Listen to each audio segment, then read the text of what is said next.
जय श्री कृष्णा। स्वागत है दोस्तों आप सभी का आपके चैनल जी जयसवाल यूट्यूब स्टोरी में। दोस्तों आज आप सुनेंगे वैशाख मास महात्म्य कथा अध्याय 24 के बारे में।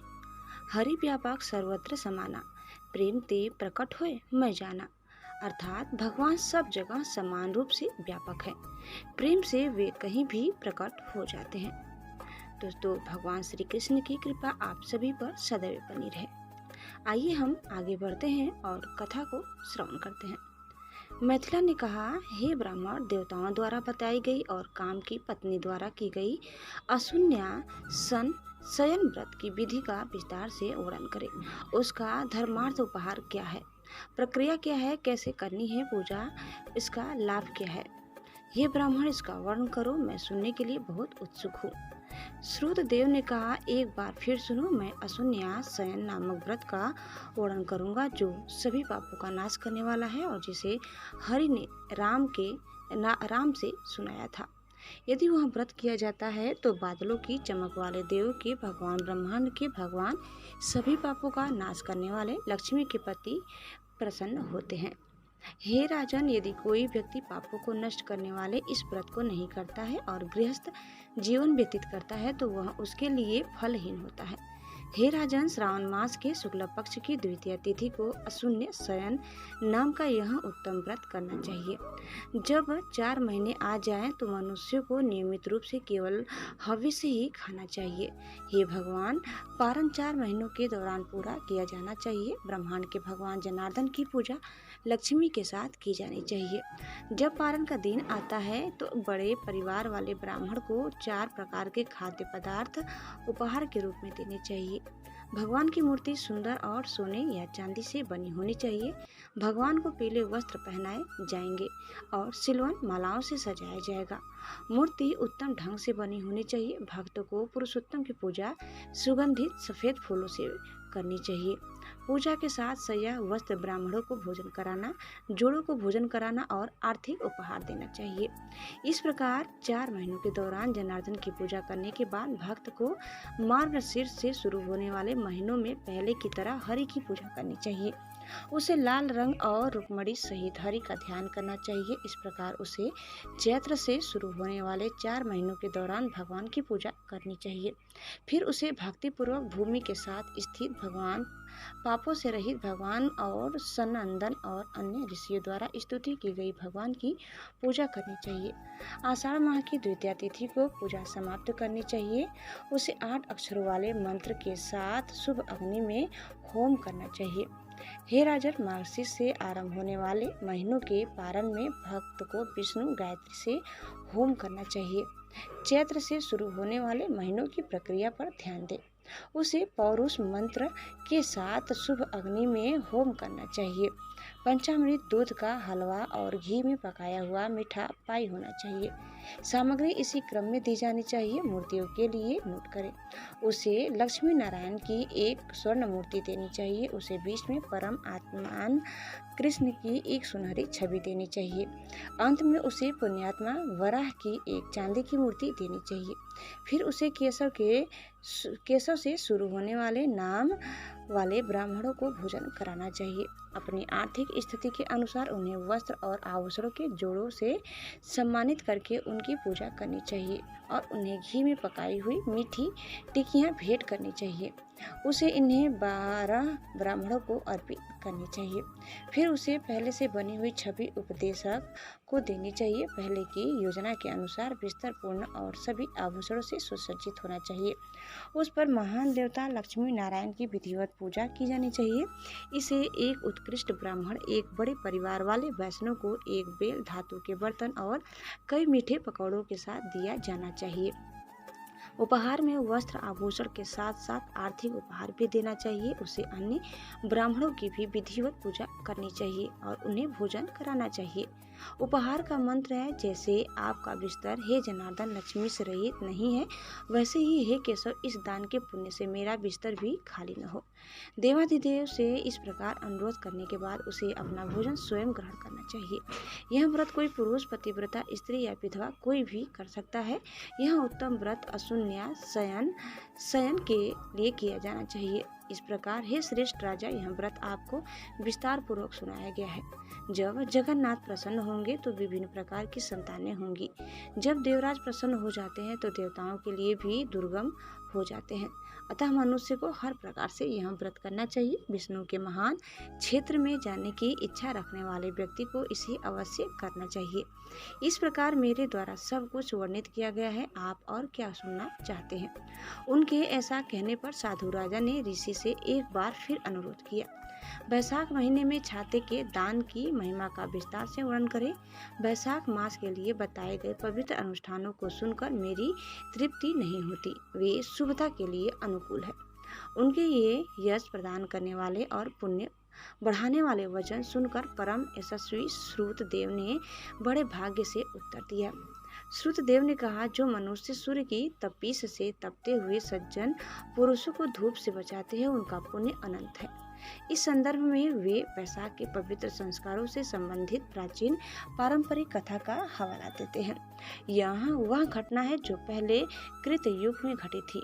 पूर्व काल में वंग देश में हेमकांत नाम से प्रसिद्ध एक बुद्धिमान राजा थे। वह कुशकेतु का पुत्र था। वह अस्त्र शस्त्र धारण करने वालों में सबसे श्रेष्ठ था। एक बार वह शिकारी में बहुत रुचि रखता था, इसलिए वह एक घने जंगल में चला गया। वहां उसने सुअर आदि नाना प्रकार के पशुओं को मार डाला। दोपहर के समय वह बिल्कुल थक गया। वह ऋषि मुनियों के आश्रमों में गए।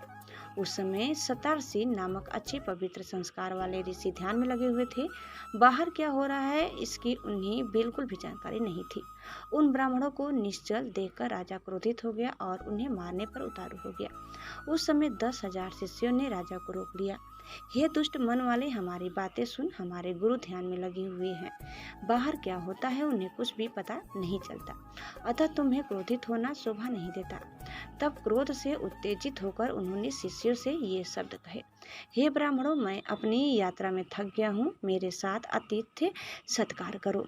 राजा के ऐसा कहने पर शिष्यों ने राजा से कहा, हे राजा, हमें हमारे गुरुओं ने निर्देशित नहीं किया है। इसके अलावा हमें जो भिक्षा में मिलता है वही खाते हैं। हम अपने गुरुओं पर निर्भर हैं। हम आपका मनोरंजन करने में कैसे सक्षम हैं?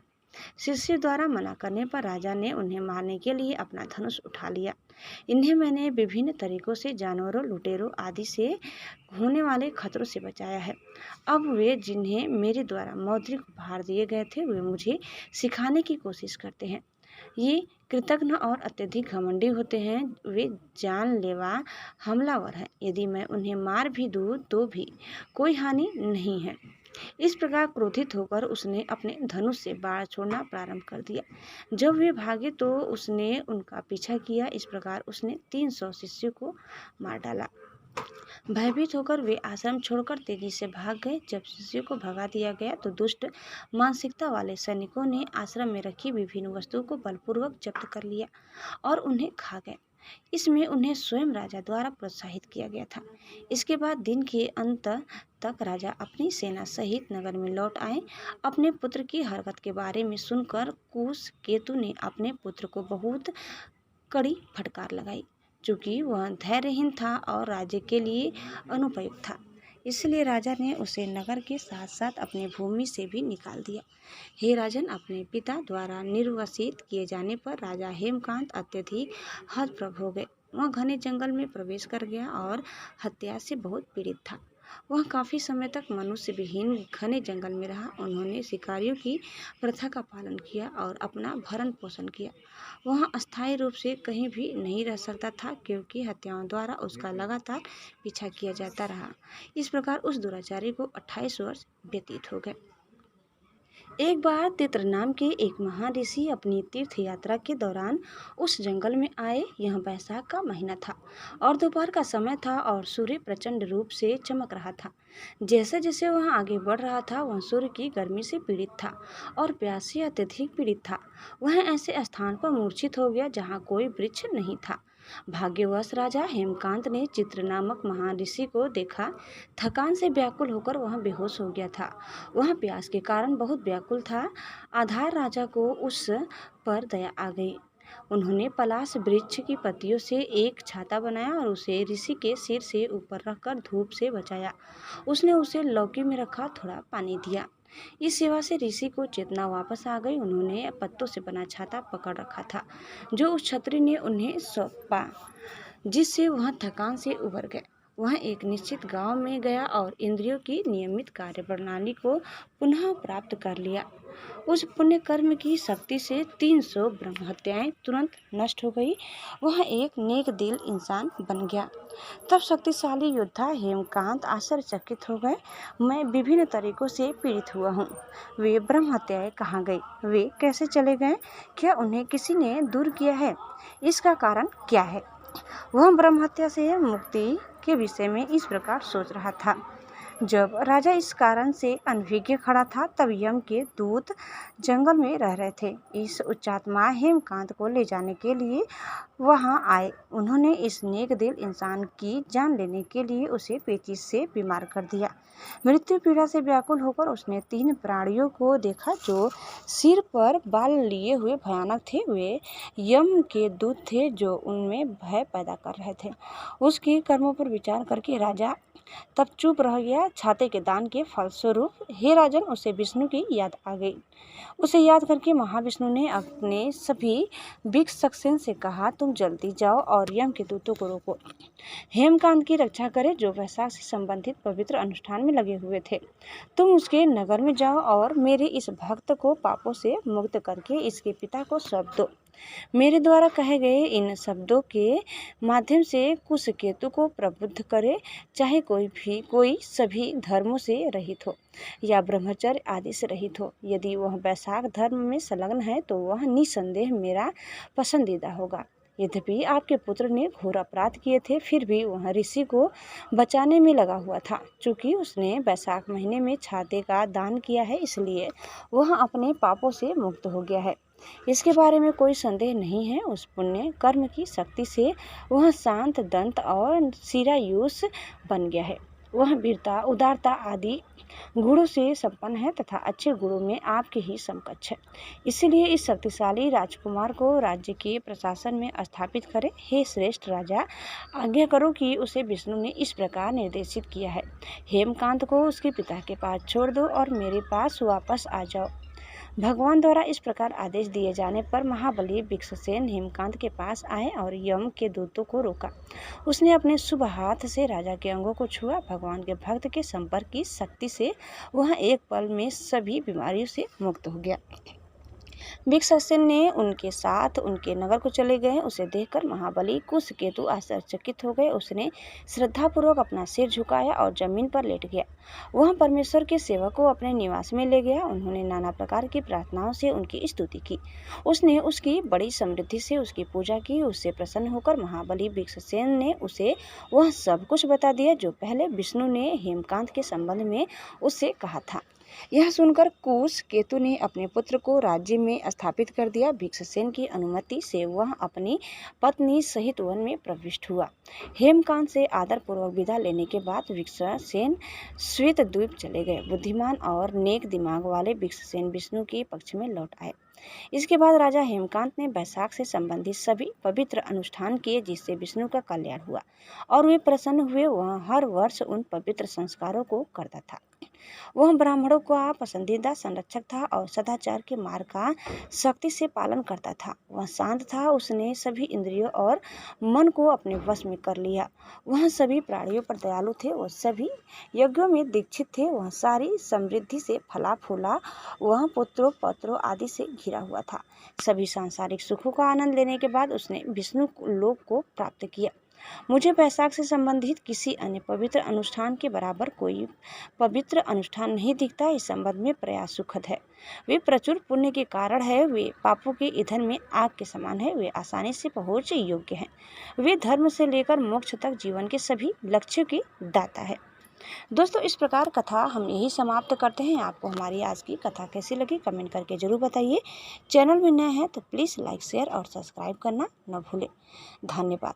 जय श्री कृष्णा, जय श्रीमान नारायण। एक बार प्रेम से बोलिए श्री बांके बिहारी लाल की जय।